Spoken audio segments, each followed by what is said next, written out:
둘, 셋, 넷. 둘, 셋, 넷. 야, 너 그나저나 저번에 병원 갔던 거 어떻게 됐어? 아니 허리 좀 휘었다고 바로 보조기 차래. 그럼 지금 보조기 차고 있는 거야? 아니지.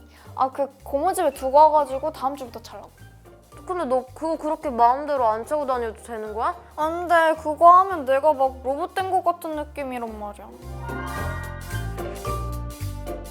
그래서 오늘 저희가 딱 정리해드릴게요. 척추측만증 치료 어디까지 해야 할까? 저희의 궁금증을 풀어주실 분 모셨습니다.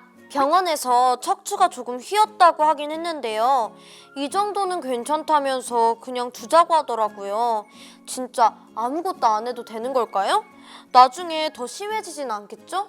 네, 척추가 어느 정도 휘었는지를 측만각이라는 걸 재서 평가를 하게 되는데요. 보통 10도 이상부터 척추 측만증으로 진단하고 10도에서 20도 사이에 비교적 경미한 경우에는 특별한 치료 없이 정기적으로 관찰만 해도 되는 경우가 많아요.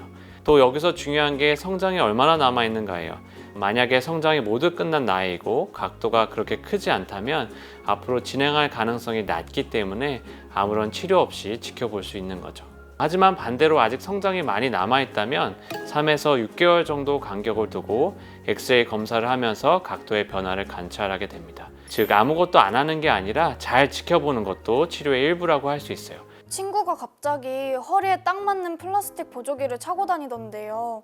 그건 몇 도부터 꼭 차야 하는 건가요? 보조기는 모든 척추 측만증 환자에게 권장되는 건 아니에요. 보조기의 목적은 지금보다 더 휘어지는 걸 막는 것, 그러니까 측만증이 더 악화되어서 수술까지 가지 않도록 예방하는 거예요. 보통 척추가 20도 이상 휘었고 게다가 성장판이 아직 열려있는 상태, 즉 아직 키가 크는 중이라면 측만증이 더 진행할 가능성이 있기 때문에 보조기 치료를 권하게 됩니다. 진짜 거의 24시간 착용을 해야 하는 거예요? 사실 보조기는 종류가 아주 다양해요. 24시간 차는 보조기도 있고 밤에 잘 때만 차는 보조기도 있어요. 중요한 건 보조기의 종류는 다를지라도 결국에는 보조기를 잘 차야, 그리고 가능한 많은 시간 차야 효과가 좋다는 거예요. 다행히 요즘 보조기는 몸에 잘 맞고 또 얇은 소재로 만들어져 있어서 겉으로 티도 잘 나지 않고 움직이도 생각보다 자유로운 그런 보조기도 있어요. 그렇게 힘들게 차도 효과가 확실한 건가요? 수술까지 안 해도 되는 건지 궁금해요. 측만증의 진행을 예방하는 데 있어서 과학적으로 확실하게 입증된 유일한 치료라고 봐도 무방해요. 보조기를 차는 게 정말 쉽지는 않지만 그만큼 효과가 있기 때문에 힘들어도 잘 차는 것이 중요합니다. 그럼 어느 정도 심하면 정말 수술까지 하게 되는 건가요? 기준이 궁금해요. 보통 척추가 휘어있는 각도가 45도보다 큰 경우에 수술을 고려하게 되는데요. 하지만 무조건 숫자로 결정하는 것은 아니고 앞으로 척추의 성장이 얼마나 남아있는지, 또 겉으로 드러나는 그런 몸의 비대칭이 얼마나 심한지 등을 함께 고려해서 수술을 결정하게 됩니다. 정확히 어떤 수술인지 얼마나 힘든지도 궁금해요. 척추 측만증 수술은 금속으로 된 나사와 막대로 휘어진 척추를 펴주는 그런 수술이라고 보면 되는데요. 대략 일주일 정도 입원해서 치료를 받게 되고 퇴원하고 나서 바로 가벼운 일상생활은 가능합니다. 본격적인 운동은 수술 후 6개월째부터 가능하다고 보면 돼요. 아직 성장판이 열려있을 때 수술하면 키가 안 자라는 거 아니에요? 많은 부모님들이 이 부분을 궁금해하시고 또 걱정하시는데요. 척추 측만증이 있어서 휘어져 있는 척추는 그렇지 않고 쭉 뻗어 있는 척추에 비해서 이미 키 손해를 많이 보고 있는 상태예요.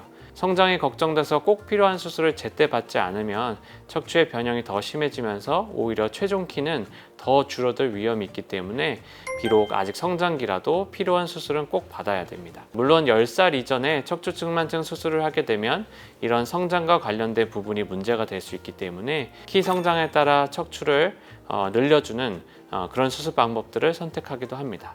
보조기 안 차고 운동 치료만 열심히 하면 척추가 다시 펴질 수 있나요? 네, 많은 분들이 그런 기대를 하시는데요. 운동은 척추 건강에 도움은 되지만 휘어져 있는 척추를 원래대로 되돌리기는 좀 어려워요. 특히 이미 구조적으로 휘어진 척추는 단순 운동만으로는 잘 교정되지는 않아요. 하지만 운동이 전혀 소용없는 건 아니에요. 측만증이 심하지 않은 경우에는 효과가 있을 수가 있고 또 허리 근육통이 발생하는 빈도를 줄일 수 있기 때문에 적극적으로 운동을 해주는 것이 중요합니다. 혹시 치료를 안 하고 그냥 두면 어떻게 되나요? 그건 안 되죠. 물론 아주 작은 각도의 측만증이거나 이미 성장이 끝난 상황이라면 치료 없이 지켜볼 수도 있겠지만 각도가 어느 정도 되고 또 아직 성장기에 있다면 꼭 치료를 받아야 돼요. 치료를 안 받으면 아주 심한 상태로 진행하게 되고 호흡곤란, 심폐기능 저하, 만성요통, 심리적 위축 같은 문제가 생길 수가 있어요. 그래서 꼭 잘 진료를 받아야 됩니다. 부모님을 위한 체크리스트! 척추가 좀 휘었대서 그냥 지켜보자고 하던데 어쩌죠? 보조기 찬 친구가 하루 종일 너무 힘들어 보이던데 어쩌죠? 수술까지 해야 된다는 말이 너무 무서운데 어쩌죠? 운동만으로 낫는 줄 알았는데 그게 아니라는데 어쩌죠? 엄마, 아빠! 성장기 아이의 척추는 지금이 가장 중요한 시기래요.